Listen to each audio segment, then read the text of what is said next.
분별이라는 주제를 가지고 말씀을 좀 나누고자 합니다. 우리가 사람으로서 살아가는 데 있어서 분별이라고 하는 것은 굉장히 중요합니다. 무엇을 먹을까, 무엇을 마실까, 어떤 것을 누릴까, 그런 분별이 아니라 사람과의 관계 속에서, 만남 속에서, 또 모든 관계 속에서 우리는 사람에 속고 사람을 속이기도 하는 그런 관계를 우리는 유지하고 있습니다. 그래서 한 사람을 깊이 만나고 또 나눈데도 불구하고 10개를 물속은 알아도 한 개를 사람 속은 모른다고, 그 사람이 언제 나를 배신할지 우리는 잘 모르기 때문에 우리는 속기도 하고 때로는 남을 속이기도 하는 우리의 모습들을 보게 되어집니다. 그러므로 오늘 우리의 신앙생활 가운데, 아니 우리의 삶 속에서 분별이라고 하는 것은 굉장히 중요한 주제입니다. 그렇기 때문에 그 분별이라고 하는 것은 어느 상황, 어느 여건 가운데 우리가 금수저로 태어났다 할지라도, 설령 흙수저로 우리의 삶을 영위한다 할지라도, 사람이라고 하는 것은 항상 바뀌기 때문에 그 변화의 틈바구니 속에서 어떤 이치와 어떤 처세와 어떤 삶을 택하고 분별하느냐는 것은 우리의 성공과 연관이 있기 때문에 항상 분별이라고 하는 것은 굉장히 중요한 주제이기도 합니다. 예수님께서 마태복음 16장에 보자면 저녁에 날이 붉으면 그 다음 날이 어떤가 날씨가 좋은 것을 알고, 내가 아침엔 날씨가 붉고 또 날이 흐리면 그날은 날이 굳겠다 하면서 너희가 천기는 분별할 줄 알면서 시대의 표적은 너희가 분별하지 못하느냐라고 예수님께서 제자들과 바리새인들과 서기관들을 꾸짖는 그 장면들이 나오고 있습니다. 다시 말해서 오늘 우리는 분별이라고 하는 것은 우리의 경험치로 인하여서 여러 가지 과학과 우리의 여건과 자연, 그 순환되어진 모든 조건들을 볼 때에 이렇게 됐구나 하는 것이 분별이지만은, 영적인 세대로부터 오는 어떻습니까? 그런 영적인 분별은 우리 가운데 전무한 것을 보게 되어집니다. 다시 말해서 사람이라고 하는 것은 보여지는 것은 어느 정도 경험상 또 학습을 통하여 분별이 가능하지만 영적인 것은 눈에 보여지지 않기 때문에 그 분별하는 것이 굉장히 어려운 부분 가운데 하나입니다. 아니, 예수님께서 말씀하시기를, 로마서의 사도 바울을 통하여 말씀하시는 것은 뭐냐면, 영적인 것은 영으로 불명하라는 것이지 육은 깨닫지도 못한다라고 로마서의 말씀을 통해서 오늘 우리에게 말을 해주고 있습니다. 그러므로 오늘 우리는 항상 이 분별이라는 이 주제를 오늘 말씀 속에서 잘 가다듬어서, 하나님 성령께서 나로 하여금 보혜사가 되어주신다고 했는데, 보혜사라고 하는 것이 무엇입니까? 파라클레이토스가 보호하시고 은혜 주시고 가르쳐 주시는 그분이 성령이십니다. 그러므로 오늘 우리는 세상이 갖지 못하는 가장 귀한 보배를 우리가 가졌는데, 우리가 예수 그리스도를 믿음으로 성령이 내 안에 계심으로 영적인 분별력이 우리 속에서 생겨진다라는 사실입니다. 엊그저께 회사에서 리크루팅이라고 하는 것이 이제 교회로 말해서 전도인데, 마지막 한 사람을 이제 전화를 통해서 만나고, 나이가 51이에요.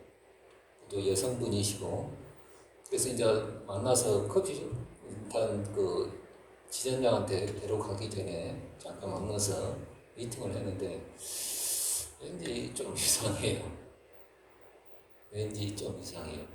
굉장히 순진한 것 같으면서도 뭐가 이렇게 영적인 부분들이 마찰이 있더라고요.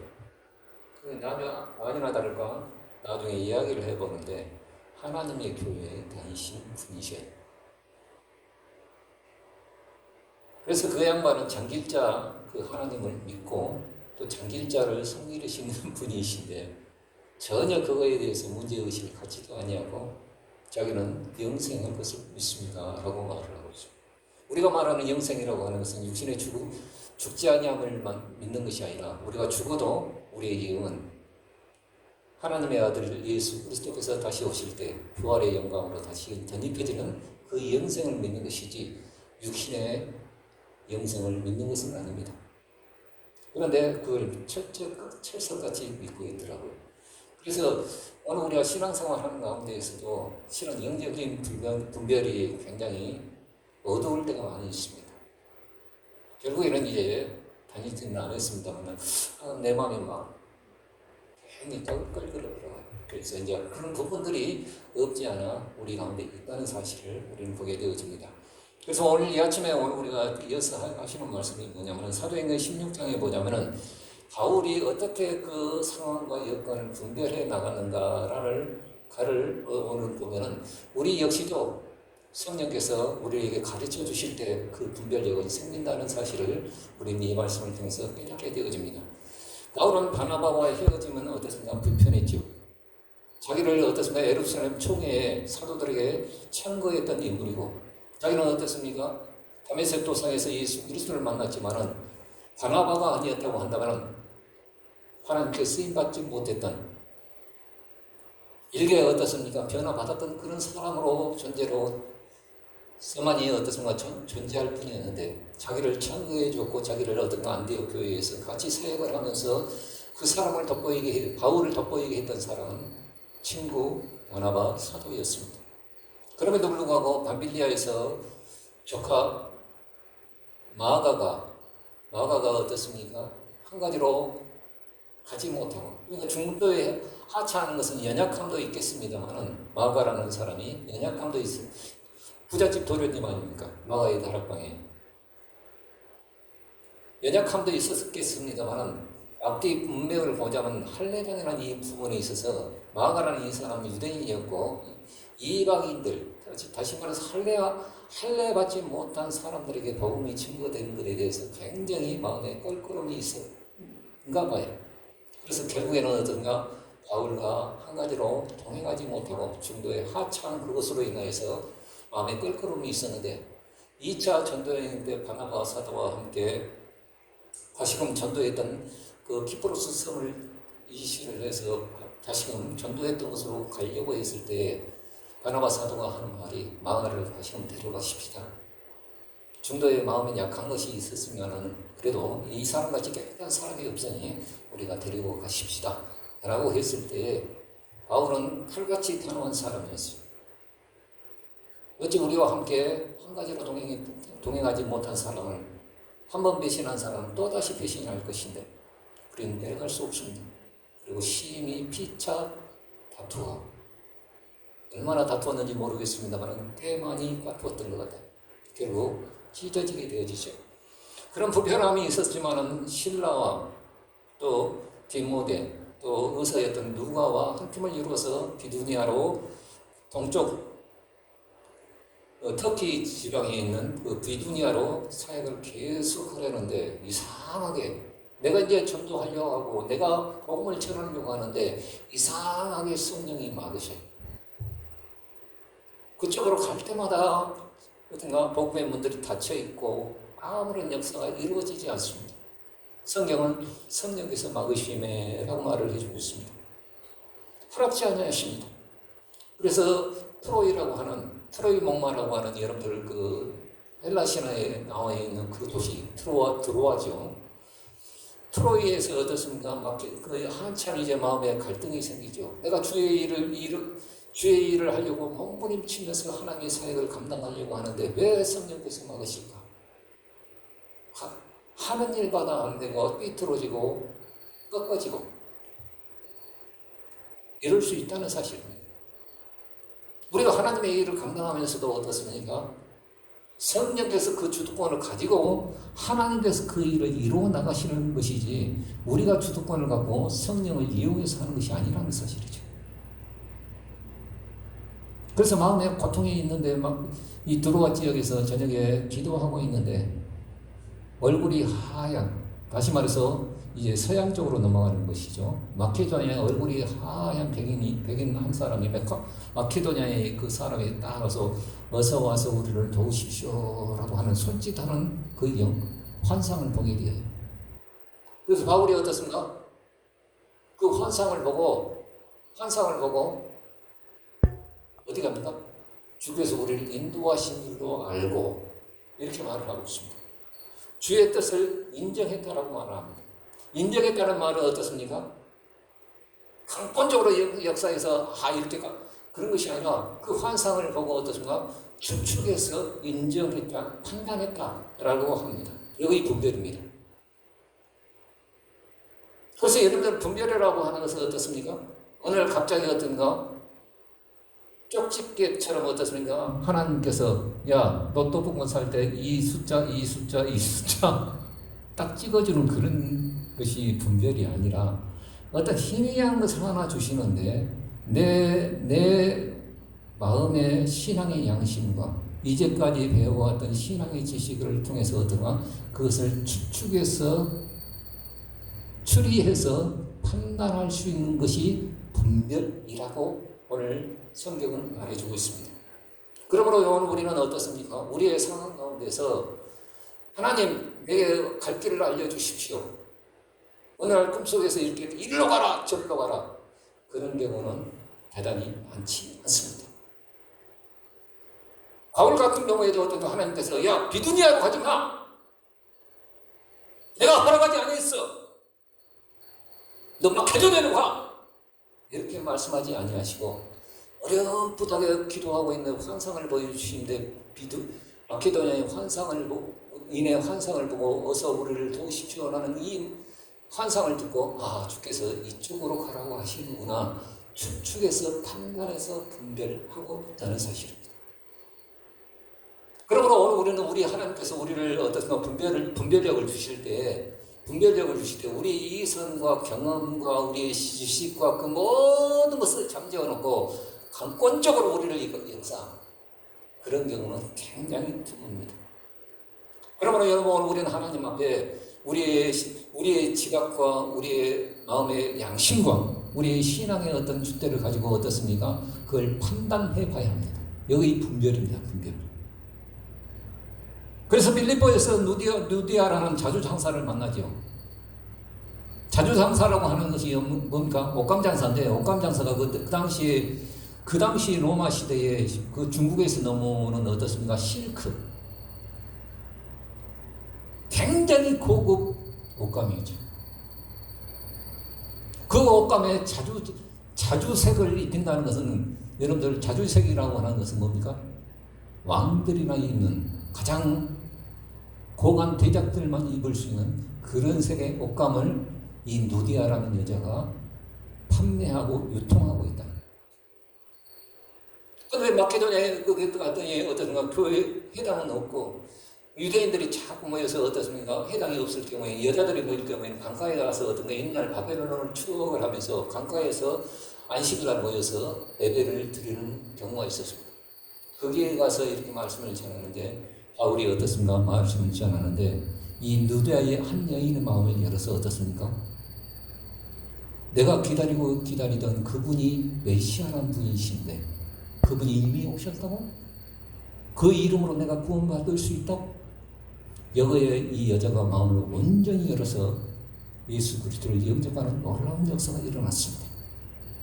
그리고 나를 예수 그리스도를 믿는 사람으로 인정하거든 내 집을 내가 개방할 테니 여기를 선교센터로 놓고 여기에서 마음껏 전도하십시오. 할렐루야. 그런 역사가 일어났습니다. 그래서 바울과 디모데와 시라는 어떻습니까? 가다가 어떻습니까?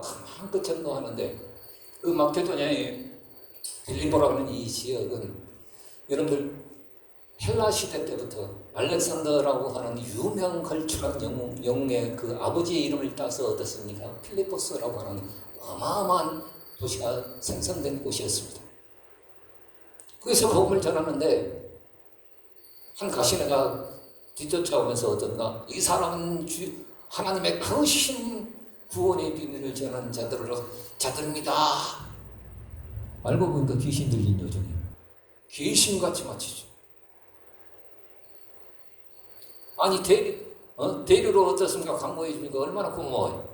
그것도 그 빌립보에서 꽤나한 귀신같이 점쳐서 사람들의 미래를 맞추는 그런 여자예요. 그런데 영이 틀리면은 왠지 마음에 꼬입니다. 그래서 바울이 어떻습니까? 그 여인을 향하여 나사렛 예수 그리스도의 이름으로 명하노니 네 속에 있는 귀신아 나사렛 예수 그리스도의 이름으로 떠나갈지어다.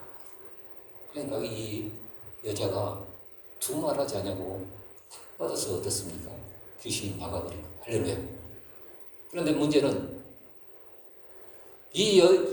얼마나 이 여인이 귀신같이 점을 잘 쳤는가. 스폰들이 많단 말이에요.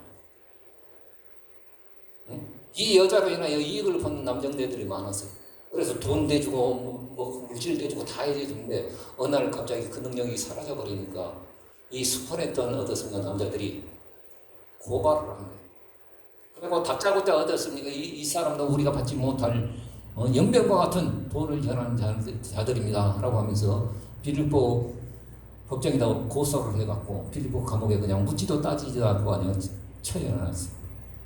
얼마 때렸는가 하더니 코피가 터지고 아주 죽창이 터지고 막 바울과 실라가 밤중에 일어나서 어떻습니까? 실라 괜찮냐? 네, 괜찮습니다. 우리가 막 매맞은 것도 분명히 이곳에 구원받을 역사를 하나님께서 숨겨주고 계시는데 우리가 이럴 때 낙심하지 말고 더 하나님을 경배하고 찬양하는 것이 마땅치 아니하겠느냐 라고 하면서 바울과 신라가 그 저녁에 여호와는 나의 목자시니 하고 하면서 히브리 찬양을 부르게 되어집니다. 이 소리를 저녁 정막의 그 소리를 방공기를 타고 모든 사람이 듣습니다. 옥을 지키는 간수장도 다 듣고 옥에 갇혔던 모든 사람도 그 밤의 정막을 깨고 방공기를 타고 그 소리를 듣습니다. 그런데 중요한 것은 그 소리를 사람들만 들은 것이 아니라 주님께서 들으셨다는 거예요. 여러분, 오늘 우리가 환난과 어려움을 당할 때에 우리가 그럼에도 불구하고 하나님을 찬양하는 것, 이 찬양은 주의 마음을 흔들어 놓기에 충분합니다. 그 밤에 어떤가 주님께서 저 새끼들은 어떻게 된 건지 죽창이 터졌어도 찬양을 하네. 그래갖고 모든 농토를 움직이고 매어있던 모든 것들을 다 풀어헤치는 거예요. 로마법에 의하면은 죄수를 놓친 모든 간수장들은 자기 목숨을 내놔야 합니다. 그러니까 간수장이 어떤가 다 도망간 줄 알고 어떻습니까? 칼을 들어서 자결하려 할 때, 아이 이 사람아, 우리 다 여기 있어.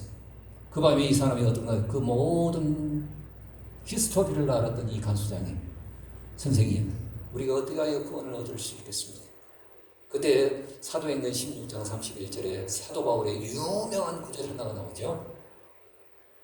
주 예수 그리스도를 믿으라. 그리하면 너와 내 집이 구원을 얻으리라. 할렐루야. 이런 역사가 일어났음을 보게 되어집니다. 그러므로 오늘 우리는 어떻습니까? 성령께서 우리의 삶의 주도권을 가지고 인도하신다는 이 사실을 우리는 기억해야 합니다. 잠언서 16장 9절에 보자면 뭐라 했느냐? 사람의 마음으로 자기의 길을 계획할지라도 그 걸음을 인도하시는 이는 여호와시니라. 아니, 내가 발걸음 내 발로 걷고 있는데도 불구하고 내 발걸음, 내 인생의 발걸음을 인도하시는 이는 여호와시니라 라고 말을 합니다. 그리고 예레미야 10장 23절에 보자면 여호와여 내가 알거니와 인생의 길이 자기에게 있지 아니하니. 유명한 구절이죠. 인생의 길이 자기에게 있지 아니하니 걸음을 지도함이 걷는 자에게 있지 아니함이니이다 라고 예레미야는 고백하고 있습니다. 그러므로 오늘 우리는 순간순간마다 어떻든가 이 분별이라고 하는, 분별이라는 이 말이 뭡니까? 분별이라는 이 십바비조라는 이 말인데 정신적으로 추리하고 판단하고 분별하는 것인데 중요한 것은 정말 이 분별에 나갈 때 어떻습니까? 분별에 나갈 때 가장 중요한 것은 순간순간마다 그분을 인정하는 거예요. 그래서 잠언서에 우리가 유명한 구절 한 구절 한번 다시 읽어보십시다. 잠언서 3장 6절 시작. 너는 범사에 그를 인정하라. 그리하면 내 길을 지도하시리. 우리는 하나님이 내 길을 인도하시지 않는 것처럼 느껴질 때가 많습니다. 그런데 반대로 이 말씀을 우리에게 적용해 본다면 너는 범사에 그분을 인정하고 있느냐? 잘 될 때이든지 안 될 때이든지 억울할 때이든 눈물 흘릴 때이든 내 마음 상할 때이든지 그분을 인정하고 있느냐? 범사에 그를 인정하라. 그리하면 뭐라겠습니까? 내 길을 지도하시리라 말씀하고 계십니다.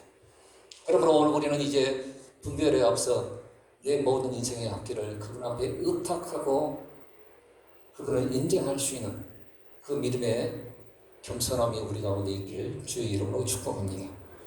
자, 그렇다고 한다면 어떻게 분별을 어떻게 할 것인가? 창세기의 말씀은 그걸 오늘 우리에게 교훈을 해주고 있습니다. 불신앙의 결과는 어떤가? 가장 뭐라고 13년의 하나님의 침묵이었습니다. 어떨 때는 그 하늘의 물결들을 보여주시면서 너 자손이 이와 같이 많으리라. 어떨 때는 어떤가 조용히 찾아오셔서 너는 본토 친척 아비의 집을 떠나 내가 지시할 땅으로 가라 말씀하셨던 그 하나님이셨습니다.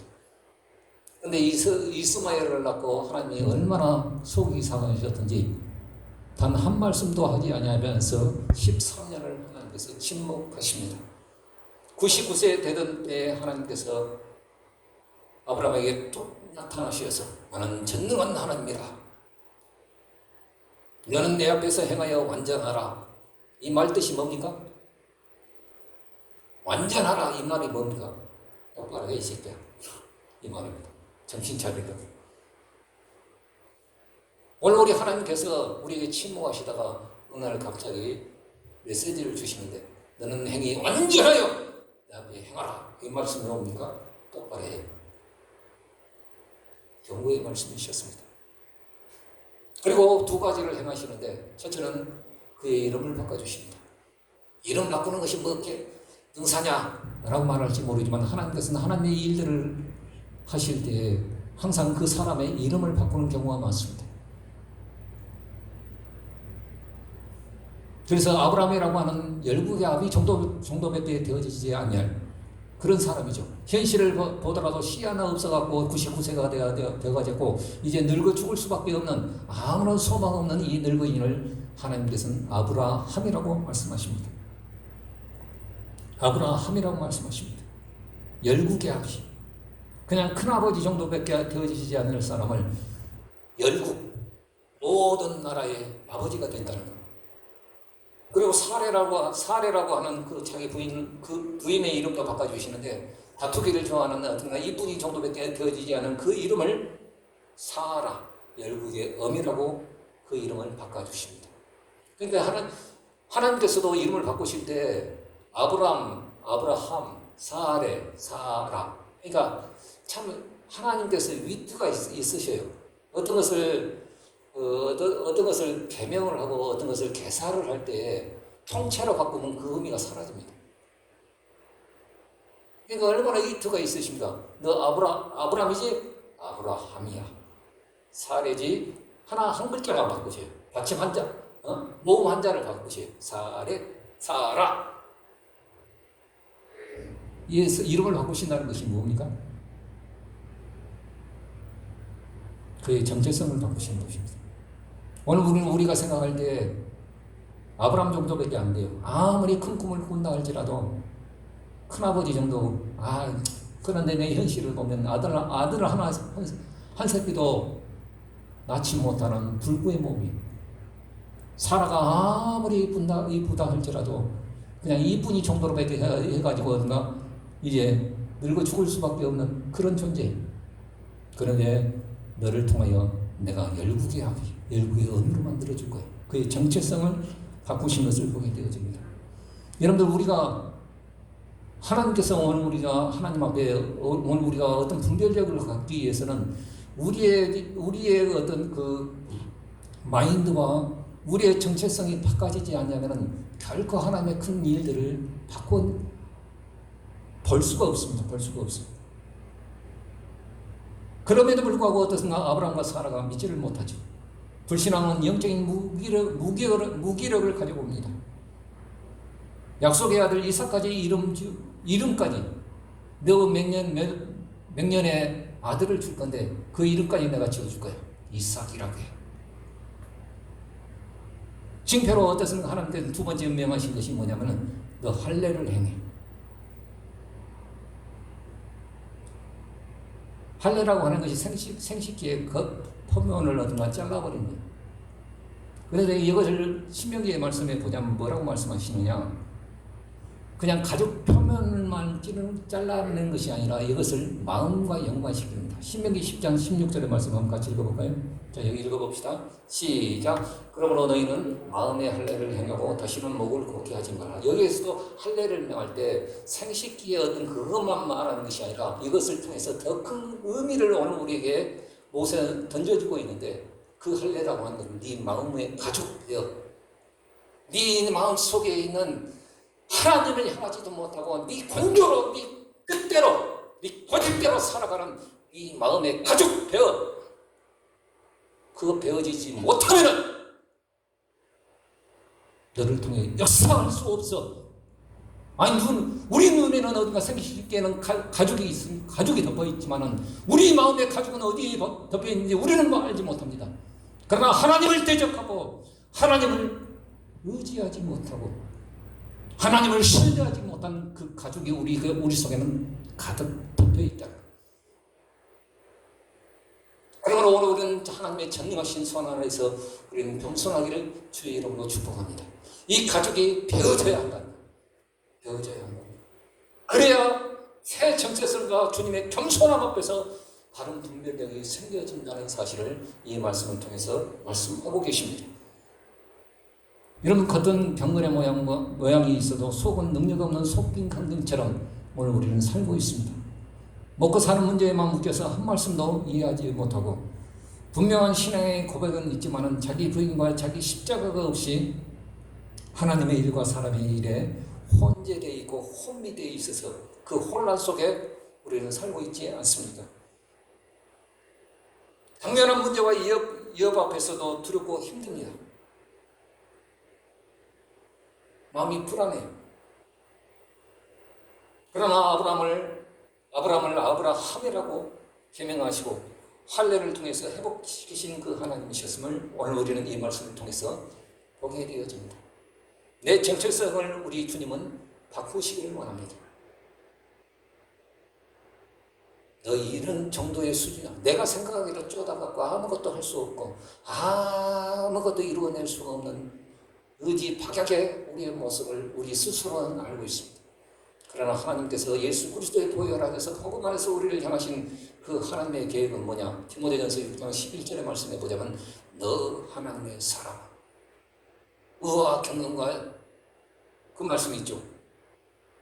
의와 경건과 믿음과 사랑과 인내와 온유를 쫓으며 연약하기 짝이 없는 디모데를 향하여 얼마나 사람에게 신달렸던지 이 사람이 어떻습니까? 이 속 마음의 가죽이 마음이 좀 연약한 사람들은 조금만 말해도 상처받습니다.